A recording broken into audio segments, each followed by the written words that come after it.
I knew I had to be part of the theater world when I was a freshman in high school.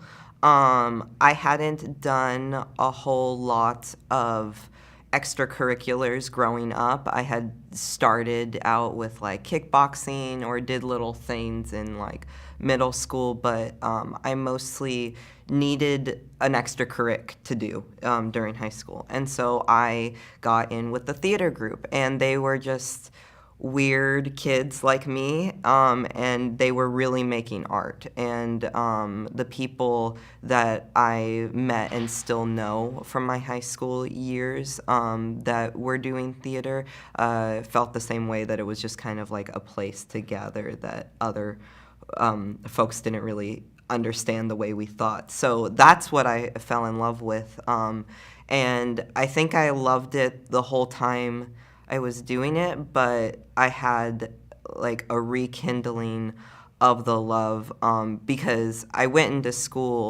into college, and I wasn't going to be a theater major. I was going to do journalism or creative writing, which now I'm actually writing more and doing more of my own writing work on the side.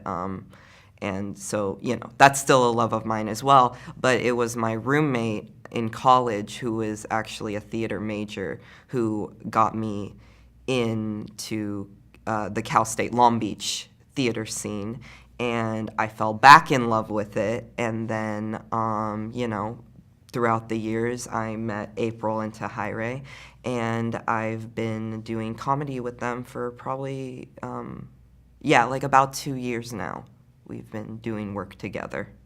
The audience experiencing theater as opposed to the audience experiencing film, they are experiencing a live show that will never happen again. The moments that you feel in theater are fleeting, and it's just, that's why I think it's such a great representation or a mirror back on life.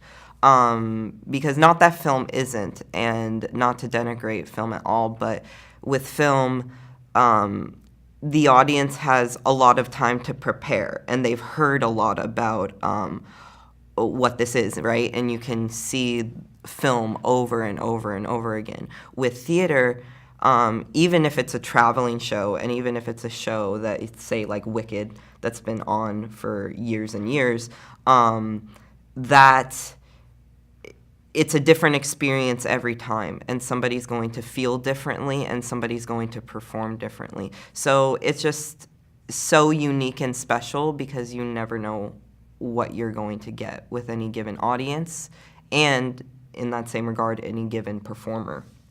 Local and regional theater and community theater, I think, is still relevant today in society because it hasn't quite been corporatized.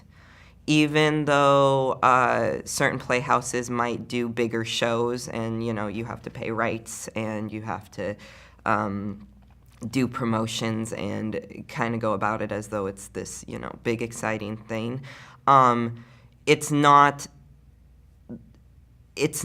quite the level of, oh, this is entertainment for the masses. It's entertainment for a specific group of people that you want that area of folks, or you want, you want a certain region of folks to understand these issues or that you're presenting, or what have you, this message that you're presenting. So I think it's very important, because that strikes a chord with people when they feel that they have had a unique experience that no one else has. Like, someone might not go and see theater that often. Someone's not a theater goer, and someone's not in the art world like I have been raised in the art world. They go to see a show at their community playhouse, and it's a rare thing for them, right? And they see a show, and it really has an impact on them. That person's going to go, and they're going to go about life differently because of that show, or they're going to be looking into more things that remind them of that show, or just theater in general, because I think it can ignite something in someone, because in this digital age, we're always so, oh yeah, I've seen the advertisement for Dear Evan Hansen, or of course I want to go see Hamilton, or of course I want to go see this and this. But if you just have this small, rinky-dink black box production of a reboot of Alice in Wonderland, right? That's something that only 90 people are ever going to see. And I think something in folks know that, as opposed to just going off and seeing a big name production at a big playhouse. Theater arts, social justice, and social advocacy. My biggest belief is they go hand in hand. I think that artists have always tried their best to use their platform as a way to have people understand greater societal issues. Not always. Of course, there's, the bigger picture now of fame, and there's always been that persona of fame. But I think going back to original theater, it was just to get a message out, and it was just to have a communal thing to gather people about. And it kind of goes into how, you asking the last question, what does regional theater mean? People going to see a show and gathering for a purpose, and going into a show knowing this show is about XYZ issues. This is, you're going in to see the Laramie Project. And it gathers folks in a way that turns them rather from reading a book or seeing the news. Because, again, the news, you see it every day and people want to turn it off. People want to turn off politics. People want to turn off emotional things that they might not want to deal with, personal life issues. But when you're forced to see it right in front of you, and these live people are conveying it in such a manner that you wouldn't have thought about yourself, then again, it just sparks something in people, or it ignites a need to do something. I think it's a call to action, really. I think that's what art is, and that's what all of my professors and the people that I've been around have drilled into me, is you can be doing it for yourself, because there's a certain, selfishness in doing theater and wanting to be the star of something, but in the end, it's also about the ensemble and what the ensemble is, the difference the ensemble can create in the future. We're all just trying to say things in different ways until people get the point. And I think artists can be very good at that. Up and Coming Actors was a nonprofit that I got involved with in 2016 through Mainstream the Dream, which was written by Tahirih Moeller, who was one of the executive board members of Up and Coming Actors, along with Ashley Zachary. I really loved the plays and the events that Up and Coming Actors put on, because their goal and their mission is to aid underrepresented artists in the creative world. And they were a group that was always in my repertoire since then, and they were going for a good 2 years before I ever collaborated with them. And I got more involved this year with Up and Coming Actors, because I really do believe that the people in the organization are true to their mission, that what they want to do is create more of a collaboration and create opportunities for artists.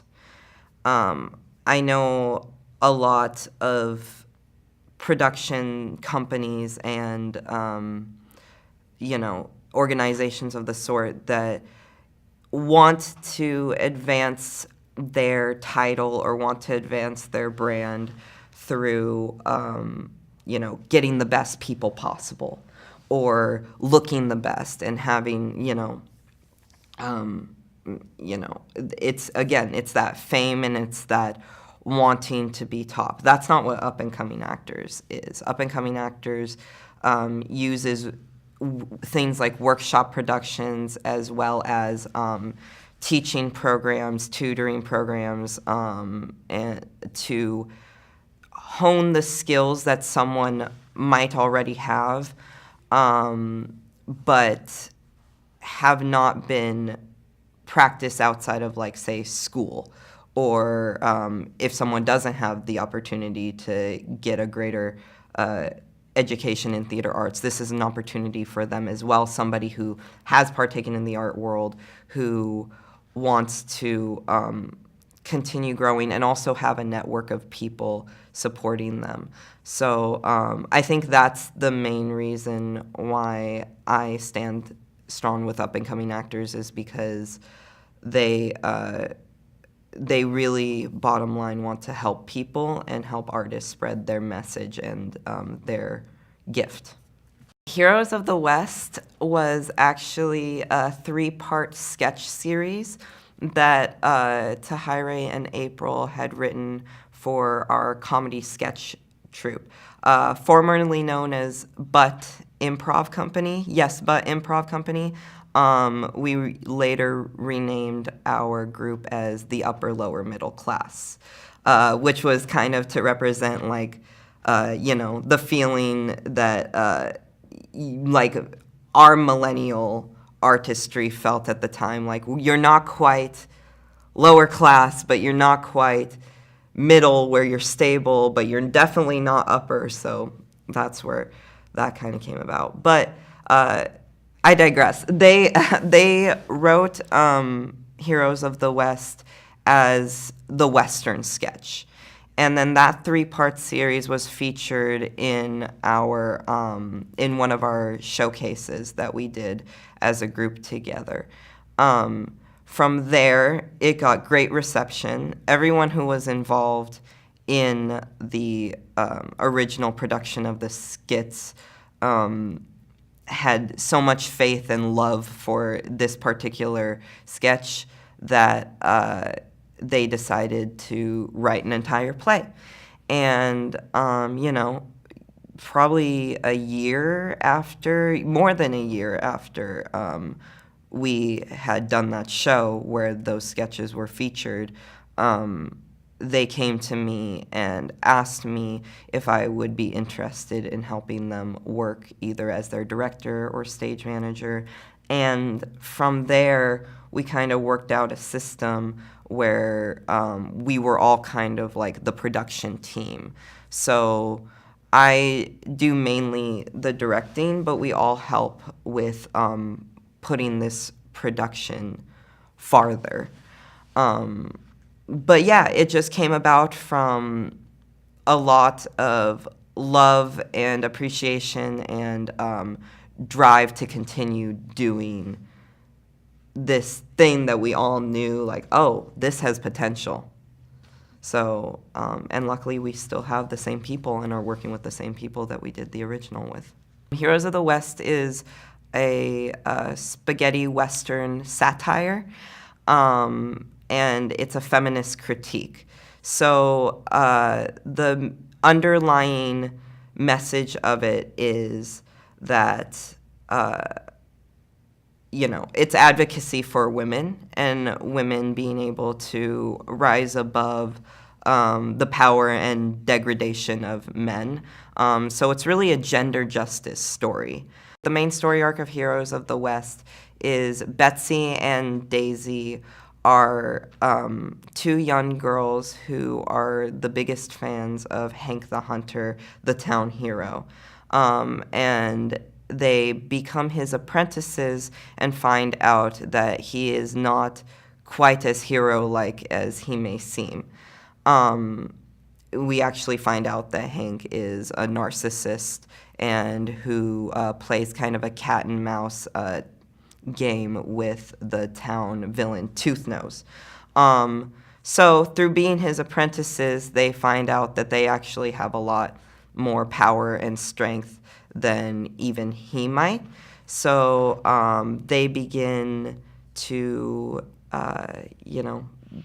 go about saving the town, and the three of them then have to work together to take down the real bad guy, which is Toothnose, as I referenced. When audiences walk out of Heroes of the West, I want them first, of course, to be entertained and feel like that was a fun, witty show. But I also want them to be able to feel the power of satire. And because Heroes of the West is a feminist spaghetti western satire, that's exactly the feeling I want to leave them with, is jubilation from the art and the work and the way in which the writers and the actors were able to bring the story to life, but also critical thought of that did have a deeper meaning, and there are maybe tendencies, perhaps like male audience members seeing like, oh, how do I act like that? Or, women in the audience, like, or just people in general, like, how can I be better than what I see on stage? The Southern California community should come see Heroes of the West because it's always important to support local theater, local artists, growing artists. I have such a joy and honor to work with these very talented people, April and Tahirih, who have written the show, and then the group that I work with as well, who are acting in the show. And I just know that if you come see the show, you will be entertained. Whether you love it or you're like, oh, this is corny or this is that, no matter what, there's no way that you won't leave entertained.